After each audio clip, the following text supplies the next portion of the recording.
ಆತ್ಮೀಯ ವಿದ್ಯಾರ್ಥಿಗಳೇ, ಪ್ರಥಮ ಪಿಯುಸಿ ಅರ್ಥಶಾಸ್ತ್ರದಲ್ಲಿ ಸಂಖ್ಯಾಶಾಸ್ತ್ರದಲ್ಲಿ ಬರ್ತಕ್ಕಂತಹ 4ನೇ ಅಧ್ಯಾಯದ ಮುಂದುವರೆದ ಭಾಗ ದತ್ತಾಂಶಗಳ ನಿರೂಪಣೆಯೊಳಗ ಒಂದು ವಿಧ. ಅದರ ಬಗ್ಗೆ 6 ಅಂಕದ ಪ್ರಶ್ನೆ ಕೇಳಿದ್ದಾರೆ. ಅದರ ಬಗ್ಗೆ ಯಾವ ರೀತಿಯಾಗಿ ಬಿಡಿಸಬೇಕು ಅನ್ನೋದ್ರ ಬಗ್ಗೆ ಚರ್ಚೆ ಮಾಡೋಣ. ಇಲ್ಲಿ ಮೊದಲಿಗೆ ಚೂಪು ಚಾವಣಿ ರೇಖೆಯನ್ನ ಈ ಕೆಳಗಿನ ದತ್ತಾಂಶಗಳ ಸಹಾಯದಿಂದ ರಚಿಸಿ ಅಂತ ಕೊಟ್ಟಿದೆ. ಕೆಳಗಿನ ದತ್ತಾಂಶಗಳು ಅಂತಂದಾಗ ಇಲ್ಲಿ ಅರ್ಥಶಾಸ್ತ್ರದಲ್ಲಿ ವಿದ್ಯಾರ್ಥಿಗಳು ಪಡೆದ ಅಂಕಗಳು, ವಿದ್ಯಾರ್ಥಿಗಳ ಸಂಖ್ಯೆ ಎಷ್ಟು ಕೊಟ್ಟಿರ್ತಾರೆ. ಇದನ್ನ ಆಧರಿಸಿ ಚೂಪು ಚಾವಣಿ ರೇಖೆಯನ್ನ ರಚಿಸಬೇಕು. ಈ ಅಂಕಗಳನ್ನ ಕನಿಷ್ಠ 0 ದಿಂದ 20 ಅಂಕ ಪಡೆದ ವಿದ್ಯಾರ್ಥಿಗಳ ಸಂಖ್ಯೆ 6, 20 ರಿಂದ 40 ಅಂಕಗಳನ್ನ ಪಡೆದ ವಿದ್ಯಾರ್ಥಿಗಳ ಸಂಖ್ಯೆ 5, 40 ರಿಂದ 60 ಅಂಕಗಳನ್ನ ಪಡೆದ ವಿದ್ಯಾರ್ಥಿಗಳ ಸಂಖ್ಯೆ 33, ಆಮೇಲೆ 60 ರಿಂದ 80 ಅಂಕಗಳನ್ನ ಪಡೆದ ವಿದ್ಯಾರ್ಥಿಗಳ ಸಂಖ್ಯೆ 14, 80 ರಿಂದ 100 ಅಂಕಗಳನ್ನ ಪಡೆದ ವಿದ್ಯಾರ್ಥಿಗಳ ಸಂಖ್ಯೆ 6. ಹಿಂಗಾಗಿ ಈ ಕೊಟ್ಟಿರ್ತಕ್ಕಂಥ ದತ್ತಾಂಶಗಳನ್ನ ಬಳಕೆ ಮಾಡಿಕೊಂಡು ಸಂಚಿತ ಆವೃತ್ತಿ ಅಂತ ಬರುತ್ತೆ. ಸಂಚಿತ ಆವೃತ್ತಿಗಿಂತ ಕಡಿಮೆ, ಸಂಚಿತ ಆವೃತ್ತಿಗಿಂತ ಅಧಿಕ ಮಾಡಬೇಕು. ಇಲ್ಲಿ ಸಂಚಿತ ಆವೃತ್ತಿಗಿಂತ ಕಡಿಮೆ ಅಂತಂದ್ರೆ ಇದನ್ನ ಒಟ್ಟುಗೂಡಿಸ್ತಾ ಬರಬೇಕು. ಈಗ ಸಂಚಿತ ಆವೃತ್ತಿಗಿಂತ ಇವೆರಡು ಕಾಲಮ್ ಕೊಟ್ಟಿರ್ತಾರೆ. ನಾವು ಸಂಚಿತ ಆವೃತ್ತಿಗಿಂತ ಕಡಿಮೆ ಮತ್ತು ಸಂಚಿತ ಆವೃತ್ತಿಗಿಂತ ಅಧಿಕ ಇವೆರಡು ಕಾಲಮ್ ಅನ್ನ ಕಂಡುಕೊಂಡಾಗ ಈ ಚೂಪು ಚಾವಣಿ ರೇಖಾಚಿತ್ರವನ್ನ ಯಾವ ರೀತಿಯಾಗಿ ರಚಿಸಬೇಕು ಅನ್ನೋದು ಗೊತ್ತಾಗುತ್ತೆ. ಆ ನಿಟ್ಟಿನೊಳಗ ಸಂಚಿತ ಆವೃತ್ತಿಗಿಂತ ಕಡಿಮೆ ಅಂತಂದಾಗ ಈ 6, 0 ದಿಂದ 20 ಅಂಕ ಪಡೆದ ವಿದ್ಯಾರ್ಥಿಗಳ ಸಂಖ್ಯೆ 6. ಇಲ್ಲಿಂದ ಮೇಲಿಂದ ಕೂಡಿಸ್ತಾ ಬಂದ್ರೆ ಅದು ಸಂಚಿತ ಆವೃತ್ತಿಗಿಂತ ಕಡಿಮೆ. ಈಗ 6, 0, 6 6 ಬರೀ 6 ಬರೆದು ನಡಿ. ಆಮೇಲೆ 5, 6 plus 5 equal to the 11. ಇವೆರಡು ನೋಡಿ, 6 ಬರ್ಕೊಂಡಿವಿ. 6 plus 5 11 plus 6 plus 5 11 ನೋಡಿ, 6 into 6 ಬರ್ಕೊಂಡ್ರಿ. 6 plus 5 11. ಈ ರೀತಿ ನಾವು ಬರ್ಬೋದು. 11 plus 33, 30 plus 10 40, 44 44 ಸಂಚಿತ ಆವೃತ್ತಿಗಿಂತ ಕಡಿಮೆ. ಈಗ 44 ಪ್ಲಸ್ 14 40, ಇದೊಂದು 50, 58 ಆಗುತ್ತೆ.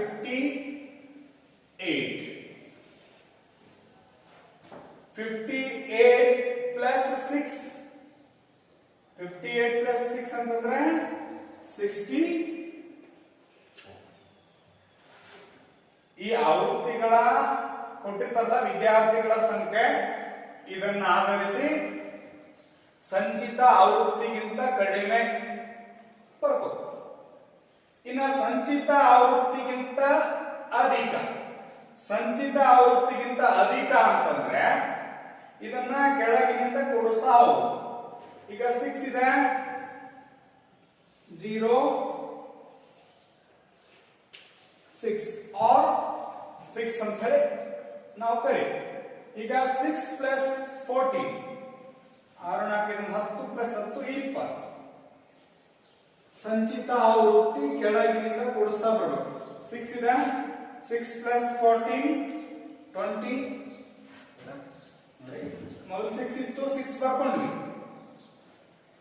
6 ಪ್ಲಸ್ 14 6 ಒಳಗೆ 14 ಕೂಡಿಸ್ಕೊಂಡ್ರೆ 28. 20 plus 33 53. 50 ಸಂಚಿತ ಆವೃತ್ತಿಗಿಂತ ಅಧಿಕ ಮಾಡಿ 53 ಪ್ಲಸ್ 5 55 56 57 58 ಹಿಂಗಾಗಿ ಇಲ್ಲಿ ಎಷ್ಟು ಬಂತು 58 58 ಪ್ಲಸ್ ನೋಡಿ ಸಂಚಿತ ಆವೃತ್ತಿಗಿಂತ ಅಧಿಕದೊಳಗ 58 ಪ್ಲಸ್ 6 ಹೌದಾ 64 ಇಲ್ಲಿ ಬಂತು ಸರಿ 64 ಅಂದ್ರೆ ಅಂಕಗಳನ್ನ ಕೊಟ್ಟಿರ್ತಾರೆ ಅಂಕಗಳೊಳಗ ಆವೃತ್ತಿ 0 ದಿಂದ 20 ಅಂಕಗಳನ್ನ ಪಡೆದ ವಿದ್ಯಾರ್ಥಿಗಳ ಸಂಖ್ಯೆ 6 ಹಂಗ 20 ರಿಂದ 40 ಅಂಕಗಳನ್ನ ಪಡೆದವರ ಸಂಖ್ಯೆ 5 ಇದೆ 40 ರಿಂದ 60 33 60 ರಿಂದ 80 14 ವಿದ್ಯಾರ್ಥಿ 80 ರಿಂದ 100 ಎರಡು ಕಾಲಂ ಕೊಟ್ಟಿರ್ತಾರೆ ನಮ್ಗೆ ಅಂಕಗಳು ಮತ್ತು ವಿದ್ಯಾರ್ಥಿಗಳ ಸಂಖ್ಯೆ ಇವುಗಳನ್ನ ಆಧರಿಸಿ ಸಂಚಿತ ಆವೃತ್ತಿಗಿಂತ ಕಡಿಮೆ ಅಂದ್ರೆ ಇದು 6 ಇದೆ 6 ಇಟ್ಕೊಂಡ್ವಿ 6 ಪ್ಲಸ್ 5 11 11 ಪ್ಲಸ್ 33 44 44 ಪ್ಲಸ್ 14 58 58 ಪ್ಲಸ್ 6 64 ಇದು ಸಂಚಿತ ಆವೃತ್ತಿಗಿಂತ ಕಡಿಮೆ ಇನ್ನ ಸಂಚಿತ ಆವೃತ್ತಿಗಿಂತ ಅಧಿಕ ಅಂತಂದ್ರೆ ನೋಡಿ 6 ಇದೆ 6 ಬಂತು 6 ಪ್ಲಸ್ 14 20 20 plus 33 53 53 plus 5 58 58 plus 6 64 ಇದು ಸಂಚಿತ ಆವೃತ್ತಿಗಿಂತ ಅಧಿಕ ಇವುಗಳನ್ನ ಆಧರಿಸಿ ನಾವೇನ್ ಮಾಡಬೇಕಾಗುತ್ತೆ ಚೂಪು ಚಾಪಲಿ ರೇಖಾಚಿತ್ರವನ್ನ ರಚಿಸಬೇಕು ಈ ಕಡೆ OX ಅಕ್ಷದೊಳಗ ಅರ್ಥಶಾಸ್ತ್ರದ ಅಂಕಗಳು ಅಂದ್ರೆ ಅರ್ಥಶಾಸ್ತ್ರದಲ್ಲಿ ವಿದ್ಯಾರ್ಥಿಗಳು ಪಡೆದ ಅಂಕಗಳು ಈ ಭಾಗ ಇಲ್ಲಿ ನೋಡಿ ಗರಿಷ್ಠ ಅಂಕ ಅಂದ್ರೆ 100 ಇದೆ ಕನಿಷ್ಠ ಅಂಕ ಅಂದ್ರೆ 0 ಹಿಂಗಾಗಿ 0 ದಿಂದ 100 ಅಂಕಗಳನ್ನು ನಾವು ಇಟ್ಕೊಂಡಿವಿ 0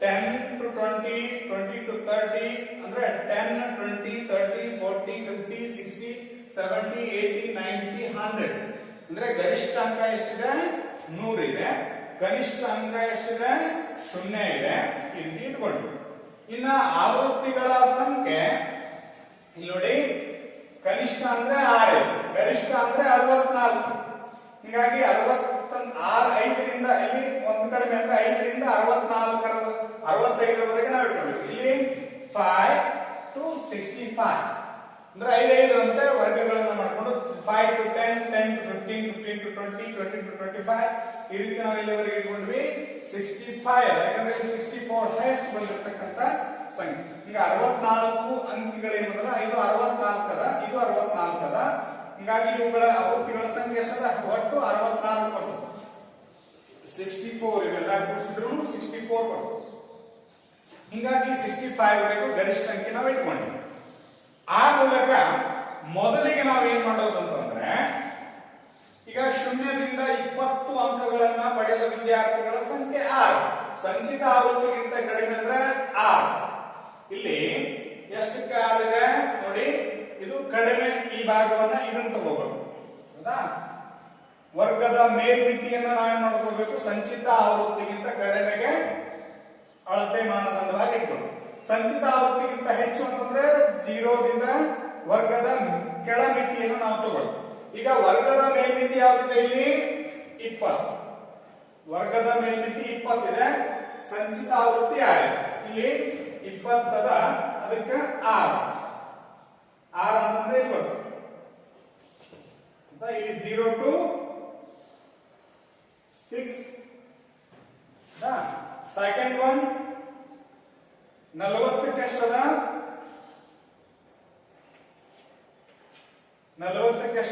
11 ಈಗ 40 ಇಲ್ಲದ ಇದಕ್ಕ 11 ಅಂತಂದ್ರೆ ಇಲ್ಲಿ ಬರ್ತದೆ ಹೀಗಾಗಿ ಇದನ್ನ ನಾವು ಕೂಡಿಸ್ಕೊಂಡು ಸಂಚಿತ ಆವೃತ್ತಿಗಿಂತ ಕಡಿಮೆ ಆಮೇಲೆ 60 ಎಷ್ಟದ 44 ಸಂಚಿತ ಆವೃತ್ತಿಗಿಂತ ಕಡಿಮೆ ಎಷ್ಟದ 44 ಹೌದಾ 44 ಅಂತಂದ್ರೆ ಇಲ್ಲಿ 40 ಅದ 44 ಅಂತಂದ್ರೆ ಇಲ್ಲಿ ಬರ್ತದೆ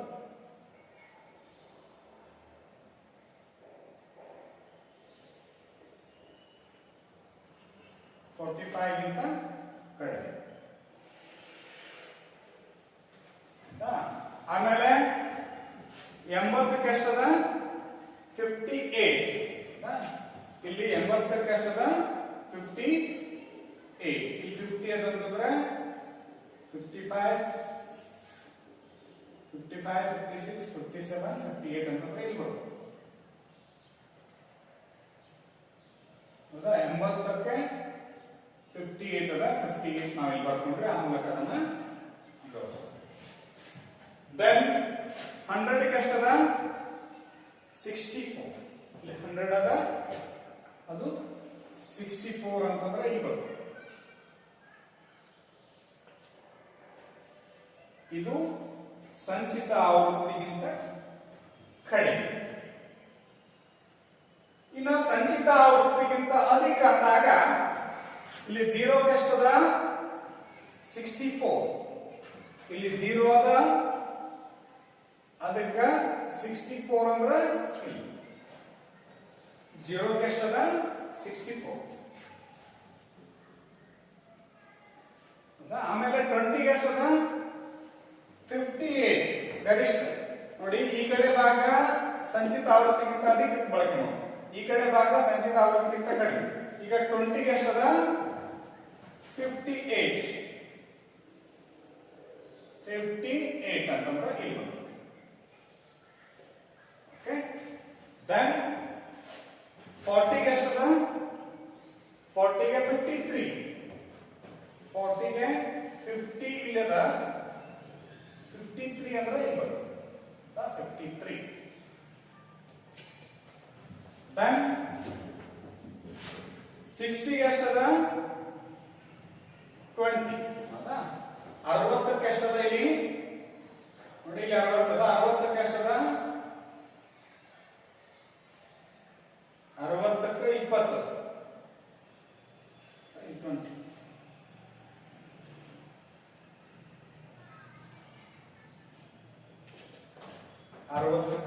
20. Then 80ಕ್ಕೆ ಎಷ್ಟದ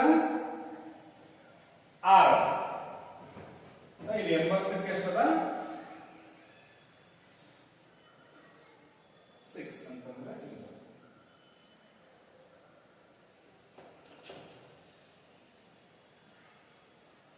okay. ಈಗ 65 ದಿಂದ ಈ ಕಡೆ, ಆಮೇಲೆ ಇದನ್ನ ಹಿಂಗೆ ಜೋಡಿಸ್ತಾ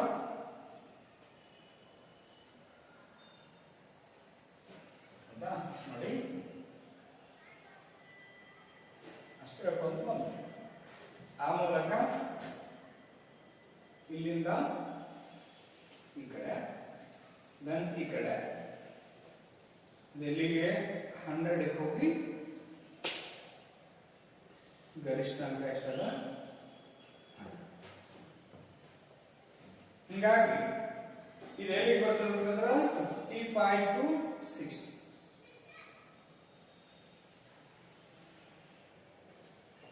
ಇದೇನು ಸೂಚಿಸ್ತದಪ್ಪ ಅಂತಂದ್ರೆ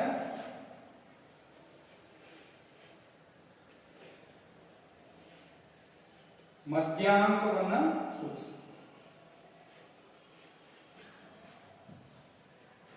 ಈ ರೀತಿ ನಾವು ಚೂಪು ಚಾವಣಿಯನ್ನ ತಗೋಬೇಕು. ಆ ಮೂಲಕ ಇಲ್ಲಿ ನೋಡಿ, ಇಲ್ಲಿ ಎಷ್ಟದ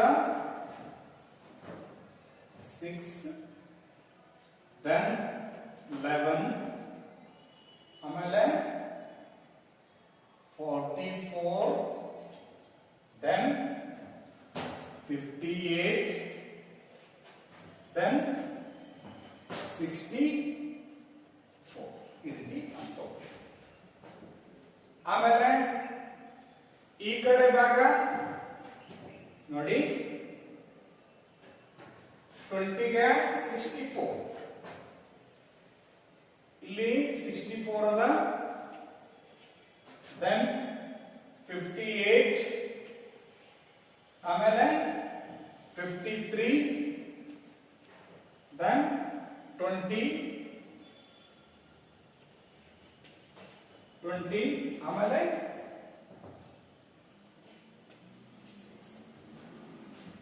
ಈ ರೀತಿ ನಾವೇನ್ ಮಾಡ್ಬೇಕಂದ್ರೆ ಚೂಪು ಚಾವಣಿಯನ್ನ ಈ ಕೆಳಗಿನ ಚೂಪು ಚಾವಣಿಯನ್ನ ರೇಖೆಯನ್ನ ಈ ಕೆಳಗಿನ ದತ್ತಾಂಶಗಳ ಸಹಾಯದಿಂದ ರಚಿಸಿ ಅಂತ ಕೇಳಿದಾಗ ಒಂದು ಕೊಟ್ಟಿರ್ತಕ್ಕಂಥ ಅಂಕಗಳು ಮತ್ತು ವಿದ್ಯಾರ್ಥಿಗಳ ಸಂಖ್ಯೆಯನ್ನ ಆಧರಿಸಿ ಸಂಚಿತ ಆವೃತ್ತಿಗಿಂತ ಕಡಿಮೆ ಅಂದ್ರೆ ಇದನ್ನ ಕೂಡಿಸ್ಕೊಂತ ಹೋಗುದು 6 ಇದೆ 6 ಪ್ಲಸ್ 5 11 11 ಪ್ಲಸ್ 33 44 44 ಪ್ಲಸ್ 14 58 58 ಪ್ಲಸ್ 6 64 64 ಆಯ್ತು. ದೆನ್ ಸಂಚಿತ ಆವೃತ್ತಿಗಿಂತ ಅಧಿಕ ಈ ಕಾಲಮ್ ಸಾಲ್ವ್ ಮಾಡ್ಕೊಂಡು ಹೆಂಗ ನೋಡಿ ಈ ಕೆಳಗಿಂದ 6 ಇದೆ 6 ಇಟ್ಕೊಂಡ್ರೆ 6 ಪ್ಲಸ್ 14 20 20 ಪ್ಲಸ್ 33 53 53 ಪ್ಲಸ್ 5 58 58 ಪ್ಲಸ್ 6 64 ಈ ರೀತಿ ಸಂಚಿತ ಆವೃತ್ತಿಗಿಂತ ಕಡಿಮೆ ಮತ್ತು ಸಂಚಿತ ಆವೃತ್ತಿಗಿಂತ ಅಧಿಕ. ಈಗ